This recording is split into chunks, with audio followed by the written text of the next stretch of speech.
mas agora pela cruz eu fui reconciliado.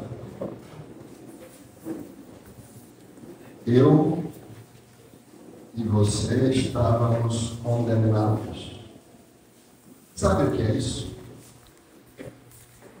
Condenado é aquele que não tem jeito. Estava morto. Mas pela cruz de Cristo nós fomos reconciliados. Isso não alegra o coração de vocês em saber disso? Em saber que estávamos mortos, éramos inimigos, e pela cruz eu fui reconciliado. O Felipe leu o texto de 2 Timóteo, que diz que nenhum soldado em serviço se envolve em negócios dessa vida, porque o seu objetivo é satisfazer aquele que o arregimentou. Nós não fomos simplesmente livres da condenação para vivermos do jeito que nós achamos que devemos viver. Eu tenho falado para meus filhos que não estamos num parque de diversão. Isso é um campo de guerra. Quando eu fui liberto das mãos do inimigo, de Satanás, ele me arregimentou. Se eu fui arregimentado, eu me tornei um soldado de Cristo. E se eu sou um soldado de Cristo, eu tenho que me preparar para essa guerra. Felipe falou, exemplificou, daquilo que Deus deu a ele. Não ficar distraído. Os soldados, quando estão em campo de guerra, eles têm um propósito: alcançar algum lugar, alguma cidade. Os soldados não caem num lugar e cada um faz o que quer. Imaginem no reino de Deus. Nós sabemos o que devemos fazer como bom soldado.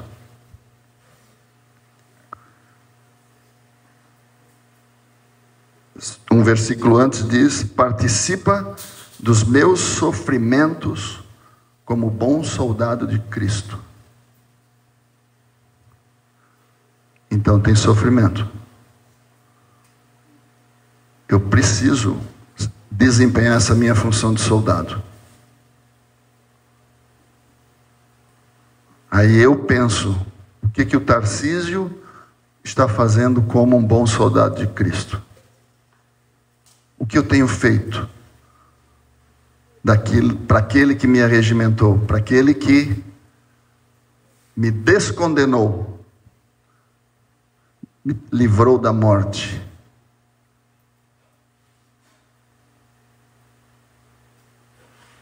O que tu tem feito?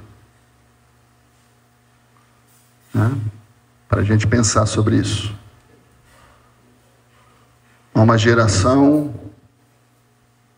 maligna aí no mundo, sistema terrível, corrupto, que precisa de vocês, de nós. Talvez eu não chegue onde vocês podem chegar, com a idade e a idade que vocês têm. É muito difícil de eu chegar lá. Mas nós precisamos entender que nós fomos alistados para um exército. E nesse exército, o campo é guerra.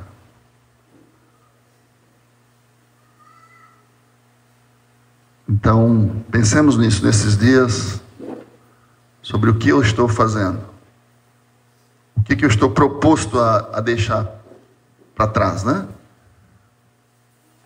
Quando estoura uma guerra em algum lugar, o soldado é chamado para ir para a guerra, e ele vai, deixa mulher, deixa filhos, às vezes mulher grávida, e ele vai para essa guerra sem saber se vai voltar. Eu posso estar apegado a algumas coisas.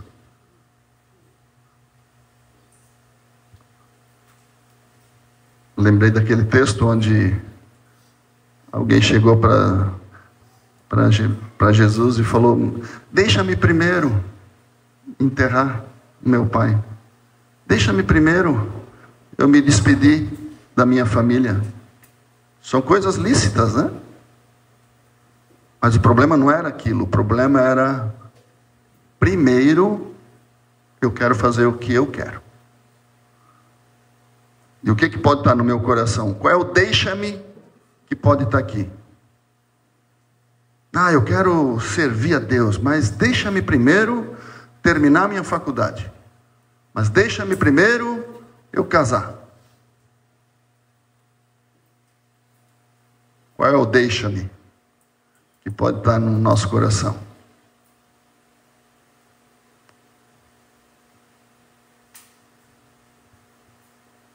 Amém?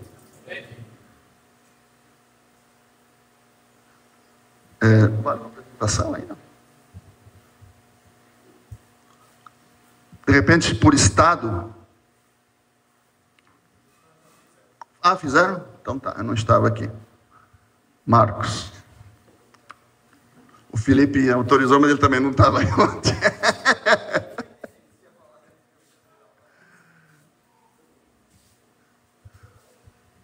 Acho que todos não viram, mas já ouviram falar do Marcos Moraes, um querido irmão, Salvador, um dos apóstolos sobre as nossas vidas.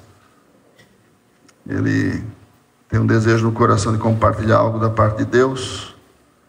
Vamos orar para que Deus use a boca dele para nos abençoar. Obrigado, Jesus.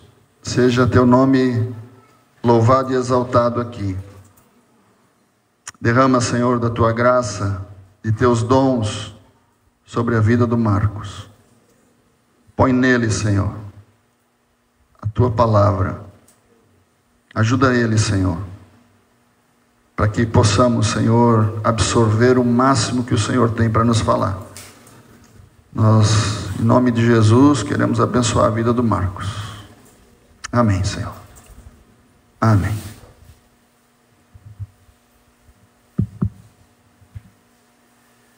Feliz demais estar aqui. Ano passado passei por aqui e fiquei arrependido de não ter vindo já muito antes.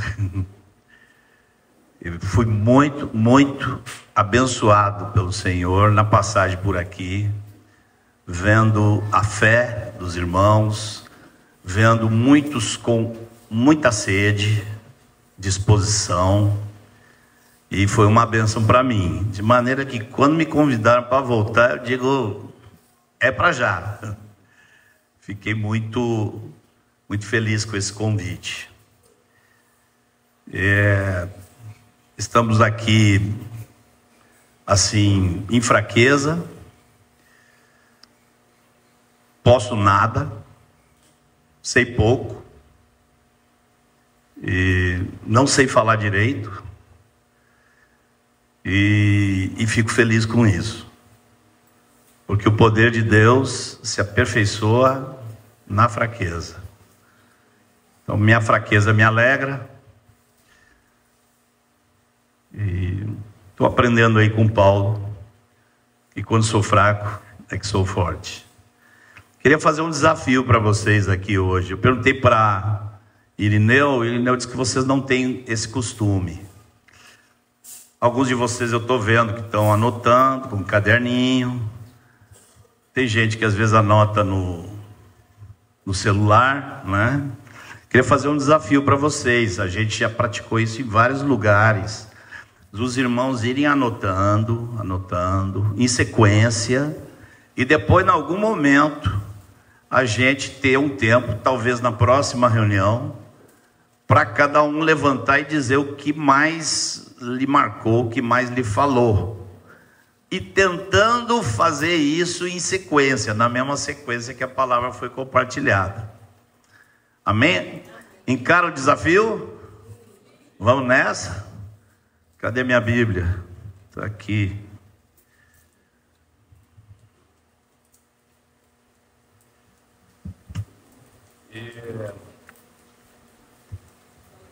Tem dois textos básicos. Como é que eu gostaria da gente ler agora dessa? Aqui está escrito luzeiros. Aonde? É o tema nosso, né? Luzeiros em lugar tenebroso. Isso aqui nos leva a duas passagens que, conversando agora com os companheiros aí, com os presbíteros, a gente juntos chegou à conclusão de que esse seria o tema que o Senhor quer. Então, eu vou ler uma passagem aqui primeiro, nós não vamos comentar, nós vamos comentar mais a segunda passagem. E Filipenses, por favor. Vamos abrir em Filipenses.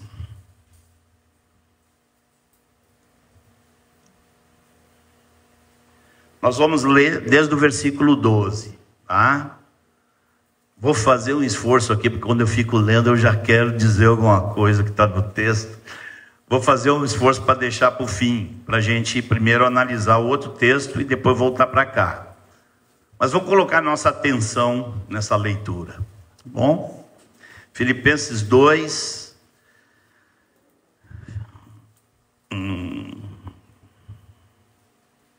Vamos até o 15.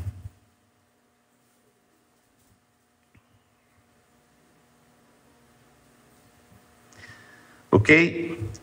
Assim, pois, amados meus, como sempre obedecestes, não só na minha presença, porém muito mais agora na minha ausência, desenvolvei a vossa salvação como der.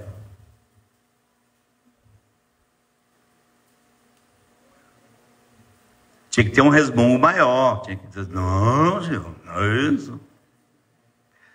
Desenvolvei a vossa salvação e na maior tranquilidade. Desenvolvei a vossa salvação com temor e tremor. Primeira pergunta que eu acho que Deus tem para nós é se nós trememos. Se nós não trememos, corre o risco de a gente estar pior que o capeta. Porque diz que ele crê e treme. Então, se ele treme, quanto mais nós temos que tremer. Temor e tremor. Porque Deus é quem efetua em vós tanto querer como realizar, segundo a sua boa vontade. Depois a gente vai analisar com calma aqui. Esse versículo 14 é um versículo difícil para mim, que me pega sempre. Fazei tudo sem murmurações, nem contendas. Eu ainda murmuro. Eu dei um apelido pro baiano quando ele está no trânsito. Eu chamo eles de apressado sem pressa. Você conhece? Você está indo assim, o cara faz questão de entrar na sua frente, apressadão, e depois vai devagarinho na sua frente. Aí eu digo, apressado sem pressa, e já fico murmurando. Para que vos torneis irrepreensíveis, esse é o alvo, e sinceros, filhos de Deus inculpáveis. Aqui não está falando da questão posicional. Em Cristo, a nossa culpa já foi paga. Mas aqui está falando de vos torneis. Significa se tornar inculpável na prática, no dia a dia. A justiça de Cristo nos é imputada e depois nos é transmitida para vivermos como ele viveu.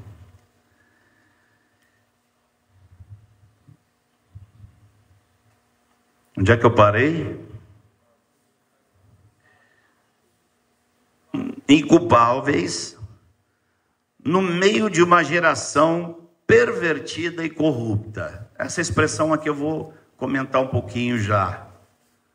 A palavra corrupção, ela aparece muitas vezes no sentido de apodrecimento mesmo. Lembra quando disse a promessa de que não permitirás que o teu santo veja corrupção? Estava se referindo ao quê? Ao corpo de Jesus, que foi ressuscitado antes de apodrecer. Jesus, o pai prometeu para o filho: ó, seu corpo não vai apodrecer, eu não vou deixar isso acontecer com você. Então diz que nós vivemos numa geração pervertida e corrupta. Corrupta no sentido de corrompida, apodrecida, na qual resplandeceis como luzeiros do mundo. Então aqui, vamos ver se o Senhor nos deixa isso muito gravado no coração esses dias. Luzeiros. O que são luzeiros? Postes que andam? Vamos agora para o outro texto, que juntando com esse, dá essa frasezinha que está na nossa, é o que? Nosso mote do retiro. Vamos, queridos, a 2 Pedro.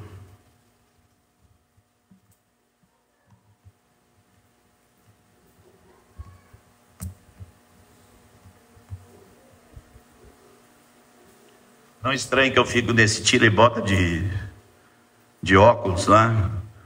É porque eu estou com catarata, tenho que fazer cirurgia e o óculos perdeu a função dele. Então eu fico aqui que nem sei o que fazer.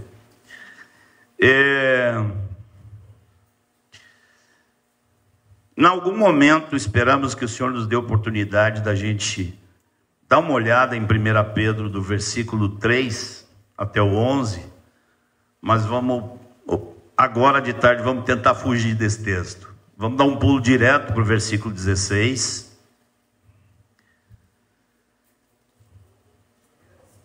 Segunda Pedro, capítulo 1,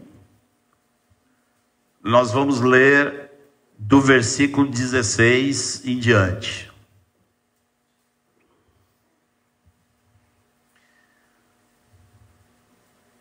Porque não vos demos a conhecer o poder da vinda de nosso Senhor Jesus Cristo. Veja, ele não está aqui explicando a vinda de nosso Senhor. Ele está falando do poder da vinda. A vinda de Jesus Cristo foi poderosa. Nós não vos demos a conhecer o poder e a vinda de nosso Senhor Jesus Cristo, seguindo fábulas engenhosamente inventadas.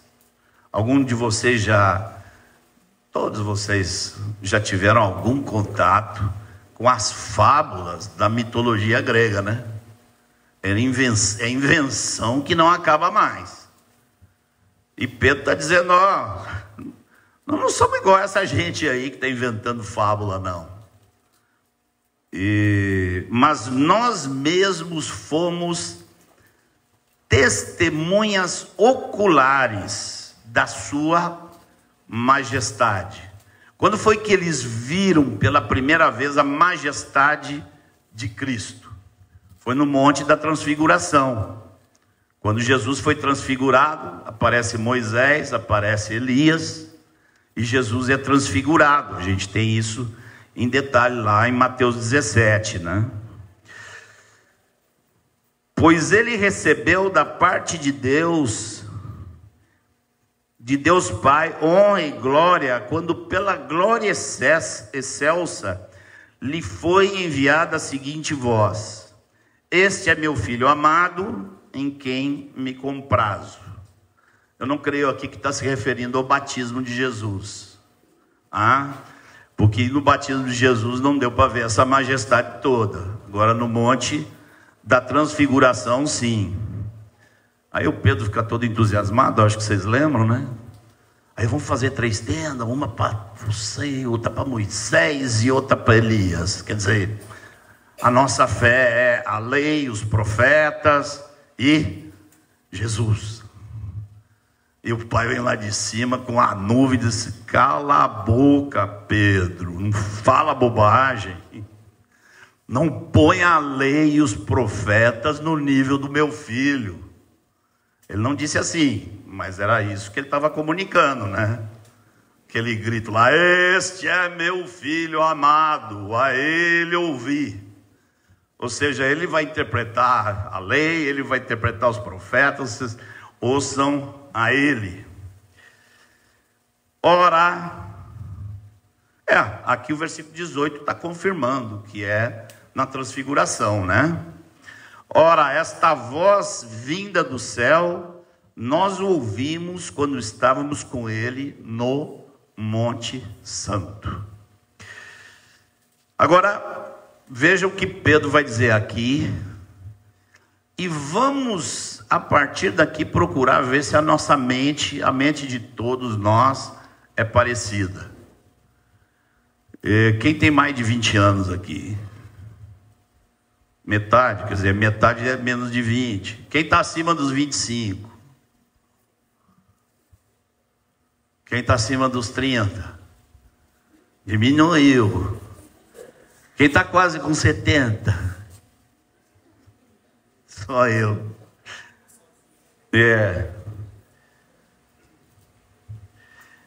Temos assim, tanto mais confirmada a palavra profética, e fazeis bem em atendê-la, como a uma candeia que brilha em lugar tenebroso. Nós vimos lá em Filipenses, luzeiros do mundo. Agora nós estamos vendo aqui, assim, uma qualificação do mundo.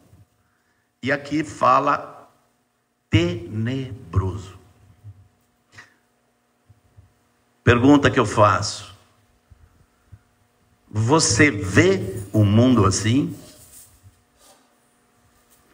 Você vê? A nossa mente é toda idêntica com relação a como vemos o mundo. Pedro está dizendo, e aqui a candeia, os luzeiros aqui não somos nós. A candeia aqui é a palavra profética. Fazeis bem em atendê-la. A quem? A palavra profética. Como uma candeia que brilha em lugar tenebroso. Até que o dia clareie e a estrela da alva nasça em vosso coração. Eu não vou pedir para levantar a mão, eu tenho essa mania. Faço pergunta, mas às vezes alguns ficam acanhados, porque levantar a mão pode ficar constrangedor, dependendo da situação. Então eu vou fazer perguntas aqui, você não precisa levantar a mão. Mas eu vou fazer a pergunta e você vê se você levanta a mão para você mesmo. Levante a mão dentro da sua cabeça, para você. Na realidade, você vê esse mundo como um lugar tenebroso? Você enxerga assim?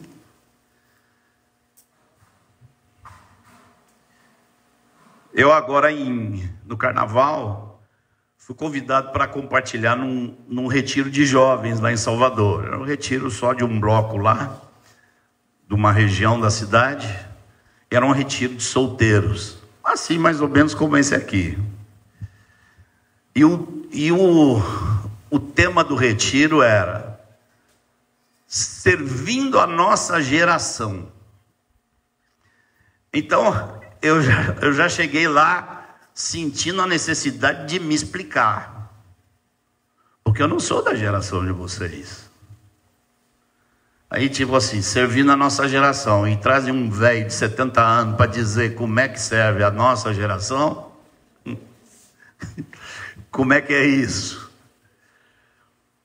E existe esse dito assim popular, da conflito de gerações, né? Conflito de gerações existe, atrapalha muito, mas o conflito de gerações ele não foi sempre o mesmo, tá? Por exemplo, no aspecto pessoal, as pessoas são muito de acordo com a orientação paterna. Logo, logo nós vamos falar um pouco mais disso. No aspecto tecnológico, minha geração é diferente da de vocês. O que eu vou dizer para vocês? Eu mal e mal sei como começar a usar um Instagram, nem uso. Então essa geração de vocês, em tudo que tem a ver com a tecnologia, essa geração de vocês está muito na frente da nossa, da minha. A grande pergunta é se isso é vantagem. É algum tipo de vantagem? Mas o que nos importa abordar aqui é o conflito de geração por questões morais. Essa vai ser nossa abordagem no retiro, se o Senhor nos permitir, nos auxiliar. E pretendo agora nessa tarde explicar para vocês um pouquinho, para ajudar vocês a entender a cabeça de alguém que está com 70 anos. Não estou ainda, vou fazer esse ano. Depois, se quiser anotar a data do meu aniversário, mandar um cartão, viu? A chave Pix.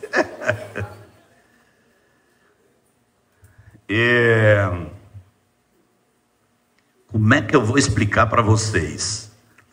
Porque eu fico diante dos jovens, eles olham assim, e eu sei que alguns têm a tendência de pensar, mas isso aí é conversa de velho. Quando a gente vai para a Bíblia, todos fazem assim. Quando a gente vai para a realidade histórica, o pessoal coça a cabeça. Isso aí então, eu assim me ponho nas mãos do Senhor para tentar ajudar vocês a compreender essa realidade. Porque isso não é uma questão histórica. A única coisa que a história comprova a respeito do conflito de gerações, em relação a aspectos morais, só tem uma coisa que aparece na história. Nunca, em toda a história, houve uma geração moralmente melhor que a anterior. A não ser quando Deus atuou, levantou um avivamento, tanto em Israel como depois na igreja. A história da raça humana é de degeneração moral, em toda a história que nós conhecemos. Não existe uma geração que se levante e diga: a gente vai cuidar mais do aspecto moral do que nossos pais. A menos que Deus tenha mandado profetas, evangelistas, pastores, mestres, como fez muitas vezes na história. Você já tinha ouvido falar isso? Vou repetir. Nunca na história uma geração se tornou moralmente melhor que a geração anterior. Na palavra de Deus, nós não vamos ler agora, eu vou citar, vocês anotam aí. O Salmo 1. Bem-aventurado aquele que não anda no conselho dos ímpios, nem sequer se assenta na roda dos escarnecedores. Vamos falar um pouquinho aqui sobre o que é conselho dos ímpios. O que é isso? Paulo, quando lá em Atos 20, você vai ver Paulo passando por perto de Éfeso, e numa cidade próxima, chamada Mileto, ele manda vir o presbitério. E ele tem uma conversa com o presbitério de Éfeso. E uma das coisas que ele diz é: jamais deixei de anunciar a vocês todo o desígnio de Deus. A palavra tem o mesmo significado lá de Salmos. O que é um conselho? Conselho dos ímpios. O que é o conselho de Deus? Algumas traduções não traduzem como desígnio de Deus, elas traduzem como conselho de Deus. O que é isso? Um conselho, ele é constituído de dois elementos principais, talvez tenha mais, eu não parei para estudar a palavra lá no original, mas o contexto da Bíblia me mostra. Pode deixar, viu? Pode deixar bater na minha cara, não tem problema. Obrigado pelo esforço aí, querido. Onde é que eu estava? O conselho é constituído de uma mente, uma forma de ler todas as coisas e a comunicação dessa mente. Quando Paulo fala, não deixei de vos anunciar todo o desígnio de Deus, é porque há um conselho de Deus que deve ser anunciado. E o que é o conselho dos ímpios? É a mesma coisa do lado oposto. Vamos um pouquinho para a história. Vocês me acompanhem na história e vocês vão entender. Eu espero que daqui uma meia horinha vocês entendam a cabeça de um setentão. Faço assim. Gente, Deus tinha todo um plano. O plano estava praticamente indo por água abaixo, quando toda a raça humana estava completamente apodrecida. Deus decide fazer o quê? Deus intervém no conselho dos ímpios. Fazendo o quê? Matando todo mundo. Acabou. Não tem jeito. Não dá mais. Achou lá uma família e disse: vou começar tudo de novo daqui, porque aqui não dá mais. Vocês conhecem bem a história. E vocês conhecem a mente de Deus em relação a como estava a raça humana. O dilúvio não está vindo agora. Não estamos aqui à beira de um dilúvio, porque Deus resolveu botar um tal de arco-íris no céu, para todo dia Ele se lembrar. Não é para nós não, é para Ele se lembrar de que Ele tinha prometido que não ia mais fazer aquilo. Nunca mais vou fazer isso.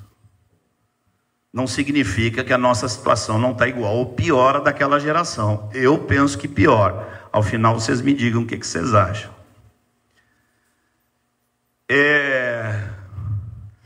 Depois de Noé, depois do dilúvio, nós vemos Deus outra vez atuando para calar o conselho dos ímpios. Deus planejou que as coisas fossem acontecendo por milênios.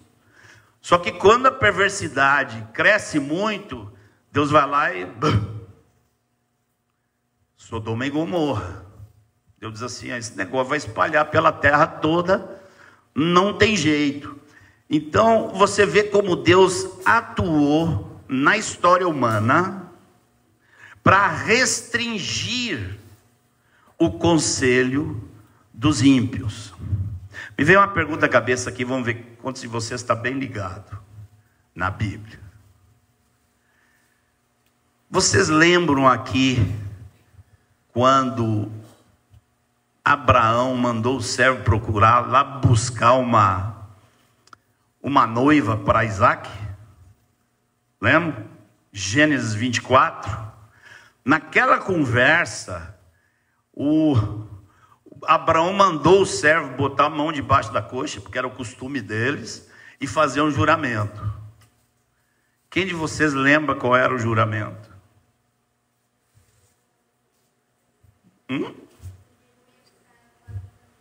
Que ele ia o quê? Que ele não ia pegar uma esposa fora do povo santo. Isso era uma tarefa dele, mas não era esse o juramento. Não. Alguém reparou? Olha a consciência de Abraão, e nós estamos falando de milênios atrás. Abraão pensou, vai que esse cara não encontre, vai que a família lá, ou a mulher que ele achar lá, queira conhecer melhor Isaac, e esse cara me manda alguém, um mensageiro, para Isaac ir lá, para a família lá conhecer Isaac. Por que eu sei que Abraão pensou assim? Porque Abraão mandou o servo jurar, me jura que você nunca vai levar meu filho para lá. Esse foi o juramento. Que ele não levasse Isaac lá. Por quê? Porque Abraão sabia a porcaria que era. E vai lá que Isaac senta na roda dos escarnecedores e toda a sua mente está relacionada com o que você ouviu a vida toda. E você está aqui porque você ouviu o quê? O Evangelho.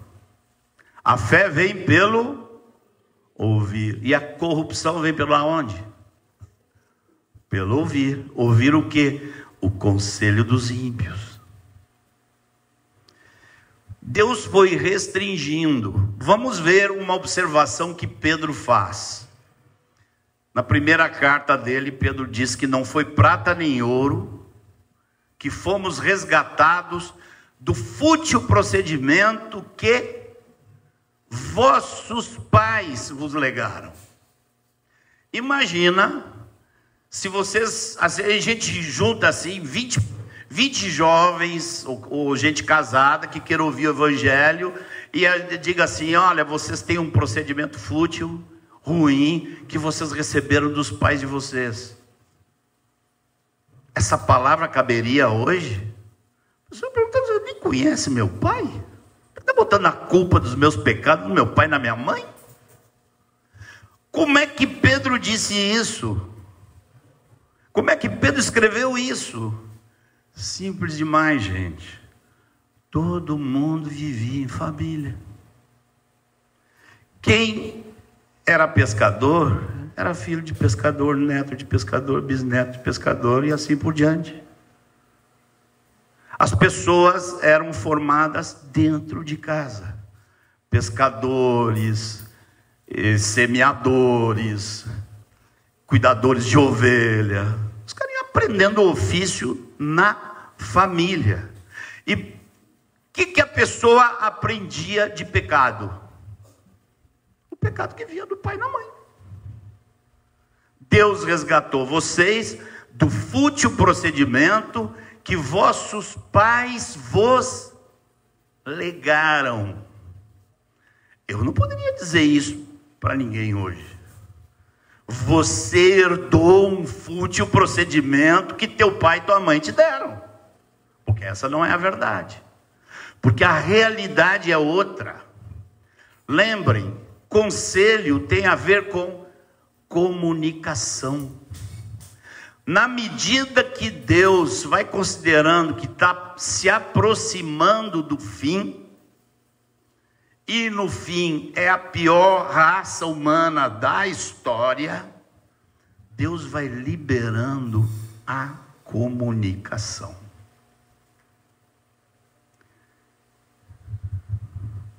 Filosofia iluminista é de quando? De que século? Você sabe o que é a filosofia iluminista? Vou descrever para vocês.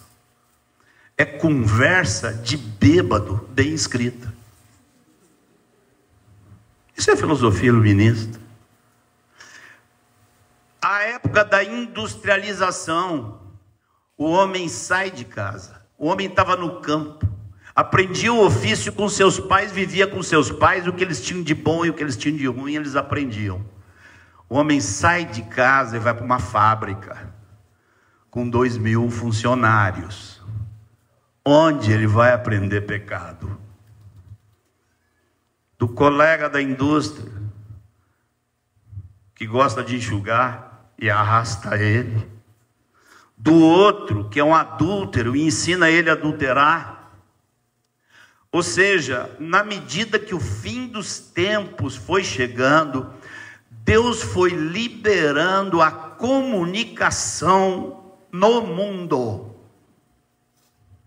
Deus todo o tempo se esforçou que a comunicação no meio do seu povo crescesse e trabalhou para que a comunicação no mundo fosse pequena.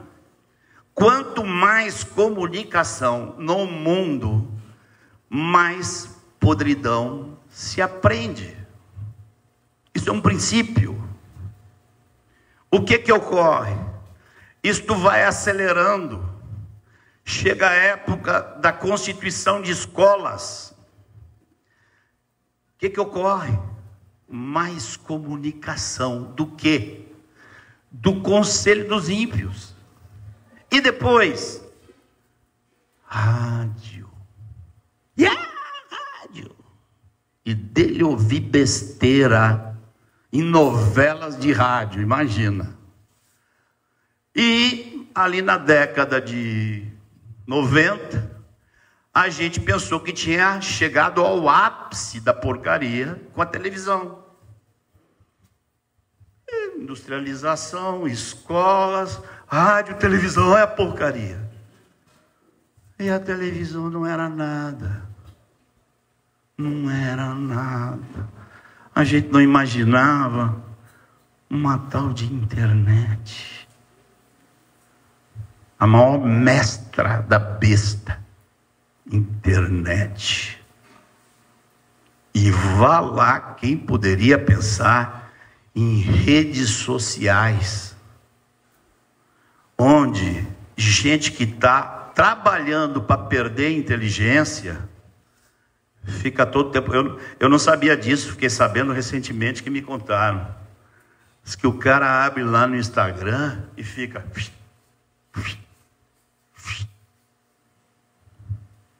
E os neurologistas estão dizendo que gera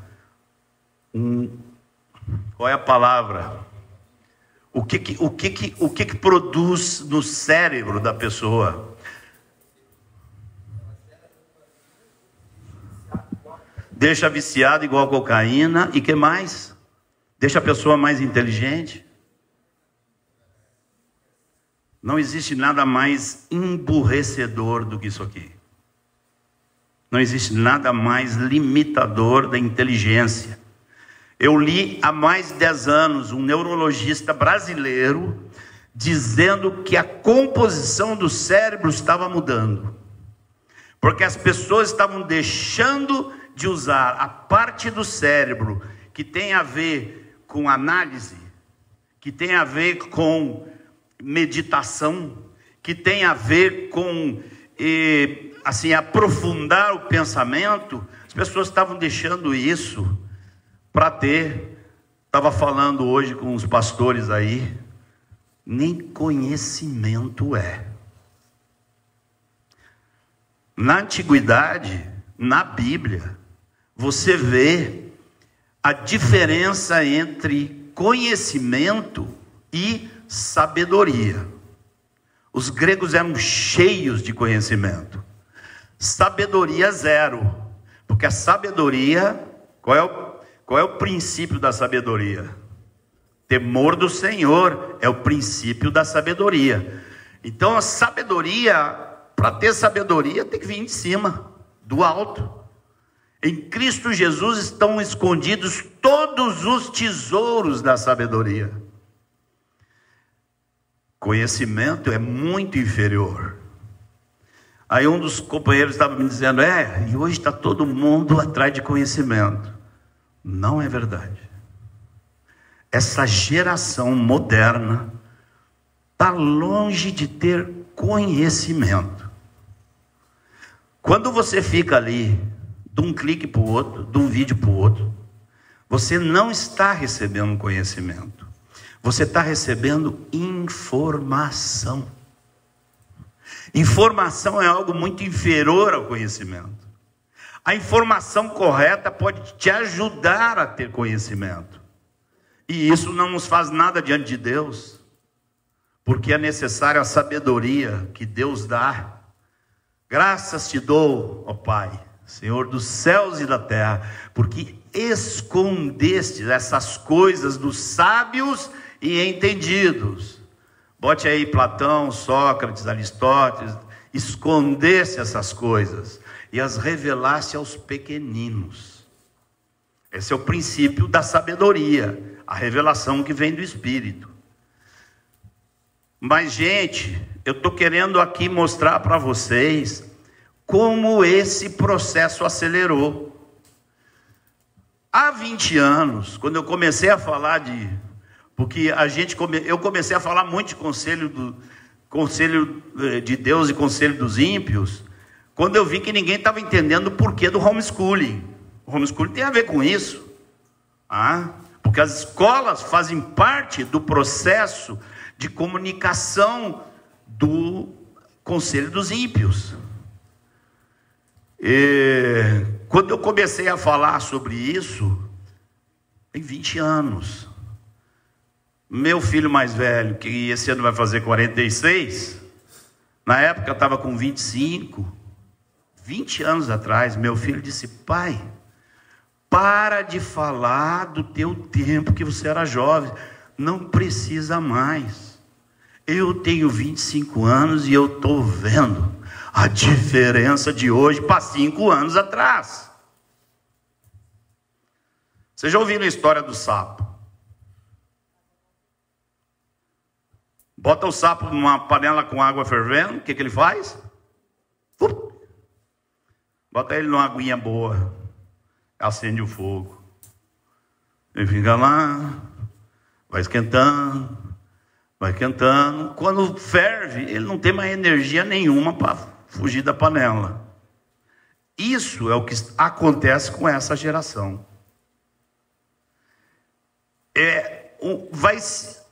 Uma geração que vai se acostumando. Vai se acostumando. Se Abraão não queria que Isaac fosse a Ur, o que Abraão pensaria se a gente mostrasse um negócio desses aqui para ele? O que Abraão pensaria? A turma de Sodoma ia fazer uma farra, uma festa.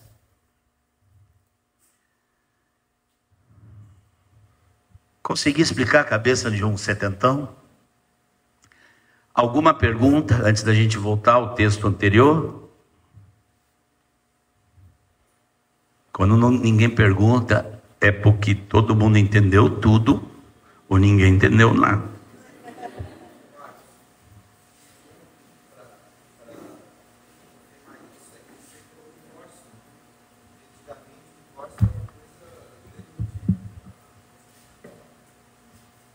Eu lembro de quando eu estudava na 5ª série, que o pai de um amigo meu se separou.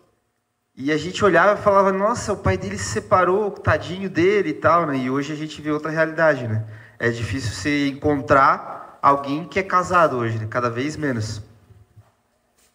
Eu estudei em Porto Alegre numa escola que tinha 1.500 alunos. Eu me lembro quando todos nós estávamos conversando sobre o coitado do menino daquela série lá, que os pais dele tinham se separado.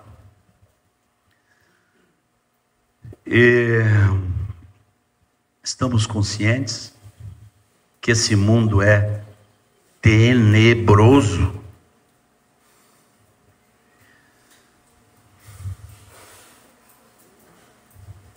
Vamos voltar para Filipenses. Filipenses 2.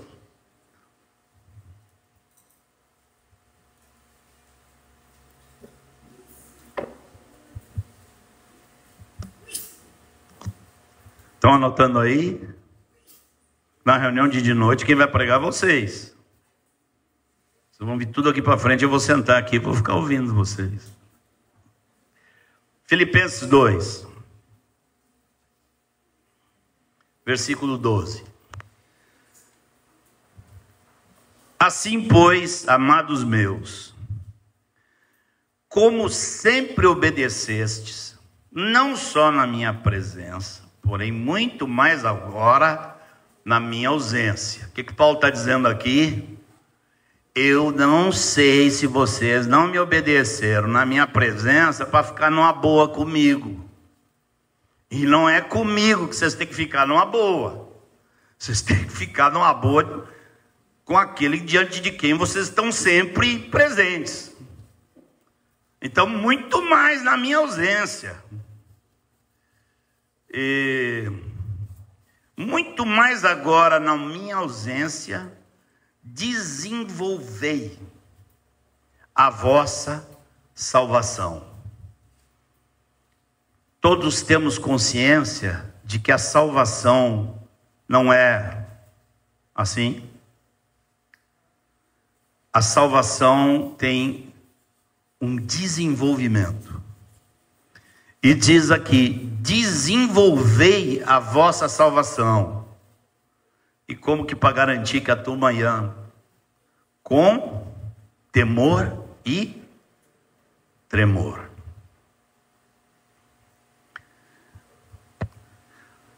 O que é bom para a gente ter mais tremor? Temor e tremor. Pegar os evangelhos e ler Jesus falando do inferno. É bom demais. Você vê o ser mais bondoso que já pisou nessa terra falando de uma condenação num lago de fogo eterno. Não é brincadeira não. Alguns dizem assim: eu não quero viver por medo. Eu digo: velho, eu me converti por medo. Depois fui aprendendo a amar a Deus. Mas quando eu me converti, é porque eu olhei assim, gaúcho, né? Sobrou alguma coisa de gaúcho ainda. Estou lascado. Agora vamos prestar atenção no versículo 13. Porque Deus é quem efetua em vós tanto o querer como o realizar, segundo a sua boa vontade. Pergunta: como é que vamos juntar esses dois versículos? Desenvolver. Vocês têm que desenvolver a salvação de vocês. Mas eu sou fraco. Não, fica tranquilo. É Deus quem faz. É Deus que efetua. Então é Deus que efetua, então tudo bem. Não, peraí, desenvolva. Com temor e tremor. Então é eu, mas eu não sei. Não, mas fique tranquilo, que é Deus. Afinal de contas, esses dois textos aqui quase dá uma esquizofrenia, né? Afinal de contas, eu creio no versículo 12 ou no 13? É Deus que faz tudo e eu tenho que relaxar. Em determinado período da história da igreja surgiu uma teologia chamada quietismo. Quietismo, você fica quieto. Você não pode não, você não vai nada, você fica assim, quietinho. E Deus vai fazer. Não funciona. Ocorre que boa parte das correntes teológicas, principalmente da Reforma, usaram o versículo 13. Deixam o 12 de lado. Não, é Deus que faz. Você não faz nada. E outra parte foi brigar contra essa e usou só o versículo 12 e deixou o 13 de lado. Não, é nós que desenvolvemos. Essa briga está aí até hoje.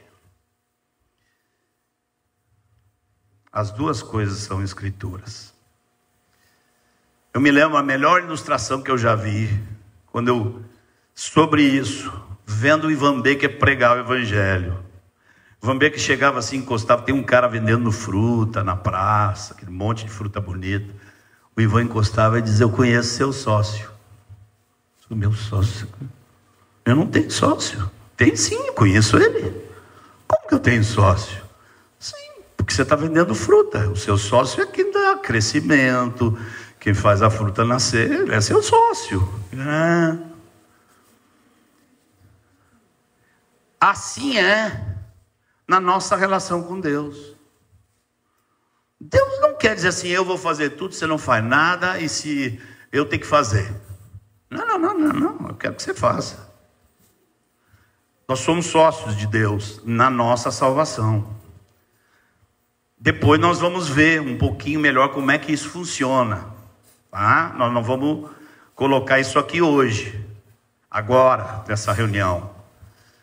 Mas não esqueçam, o desenvolvimento da nossa vida em relação a Deus é um processo. Alguns dizem assim: uma vez salvo, sempre salvo. Dá para dizer uma vez salvo, sempre salvo? Dá? Dá. Quando você estiver lá diante do Senhor, uma vez salvo, sempre salvo. Aí não tem jeito. Até lá, desenvolvei a vossa salvação com temor e tremor. Fazei tudo sem murmurações, para que vos torneis, primeiro, irrepreensíveis, segundo, sincero. Vocês sabem de onde surgiu essa palavra, sincero? Conhece a origem? Alguns falaram aqui. Sem-cera. Na antiguidade, quando as estátuas iam ficando corroídas, contratavam alguém para fazer uma restauração da estátua. O cara pegava a cera e tapava os buracos todos que tinham aparecido com o tempo e deixava a estátua perfeitinha, até o verão. No verão, a cera derretia e a estátua era ela mesma. A estátua era sem cera. O que é alguém sincero? É alguém sem cera. Tô mal, foi bem, tô mal, e vou dizer para os irmãos: tô mal, acabou. Não vou botar cera para ficar numa boa. Eu me lembro, essa foi a lição que meu pai mais me ensinou. Eu me lembro quando eu perguntei para ele: pai, o que é mais importante em uma pessoa? Meu pai disse: filho, é a autenticidade. Que a pessoa seja aquilo que ela é. Se você, ao buscar a autenticidade, vê que você não é aquele negócio muito agradável, faz o quê? Confessai os vossos pecados uns aos outros. Tira a cera. Torna-te o que você é. Ele fala então: sinceros, filhos de Deus inculpáveis, no meio de uma geração pervertida e corrupta, na qual resplandeceis como luzeiros do mundo tenebroso. Pai Santo, coloca tudo que está no teu coração, na tua mente, em nossas mentes e corações, Senhor. Ensina-nos a andar nesse caminho, a viver nesse caminho, por amor do teu nome. Por amor do teu nome. Outra hora, se o Senhor permitir, não sei se vai dar, mas gostaria de compartilhar com vocês o que eu entendo que é a maior força para ser santo. força para ser santo. Ouve, Israel. Ouve. O Senhor nosso Deus é o único Senhor. Amarás, pois, o Senhor teu Deus de todo o teu coração, de toda a tua alma, de toda a tua força e de todo o teu entendimento. Pai Santo, queremos associar com esse temor, Senhor, nosso coração todo em direção a Te amar. Estamos nesse caminho contigo, Senhor. Toma-nos pelas mãos e guia-nos. Nós te pedimos no nome de Jesus. Amém. Vou fazer a pergunta mais estranha de todas. Quem quer ter a mente de um velho de 70?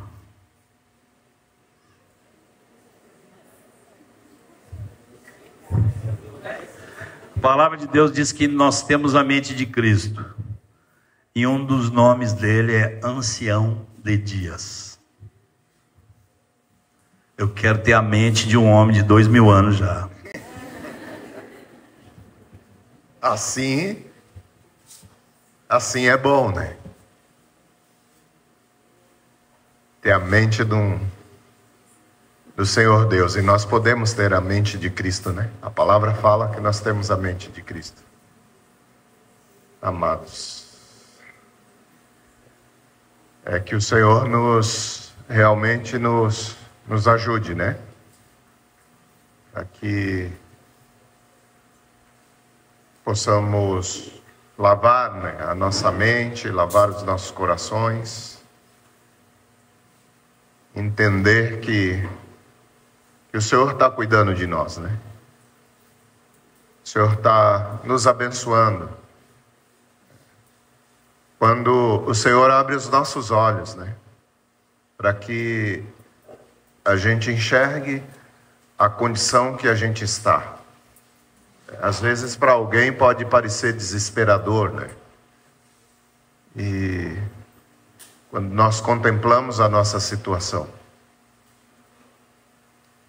Mas nós podemos ver isso como uma oportunidade muito preciosa, né? Porque a partir daqui pode ser um ponto, né, abençoador, né? O Senhor abre os nossos olhos e nos dá condição de mudarmos, né? Então, é uma palavra preciosa, né? Palavra de Deus, palavra para jovens, né? Palavra para jovens que têm muito tempo, que têm bastante tempo, têm vigor para servir o nosso amado Senhor, né?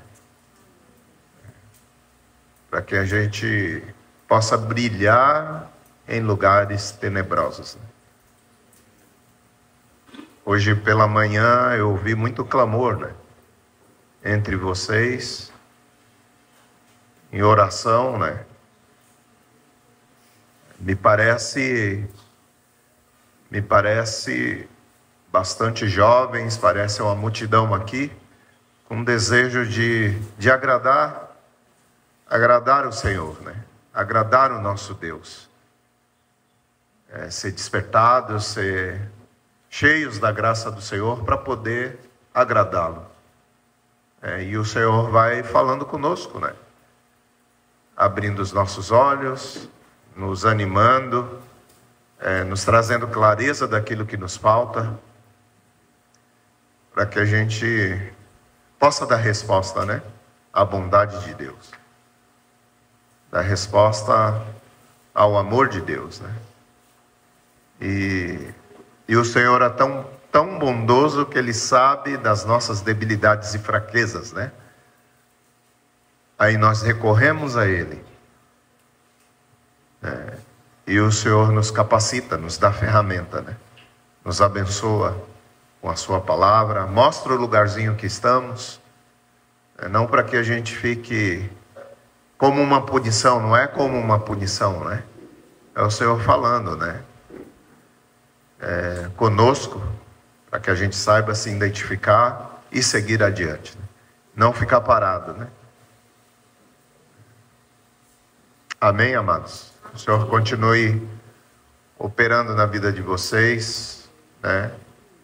Eu creio que a palavra da agora, né, é uma resposta também ao clamor, né? É uma resposta do Senhor ao nosso clamor hoje, né?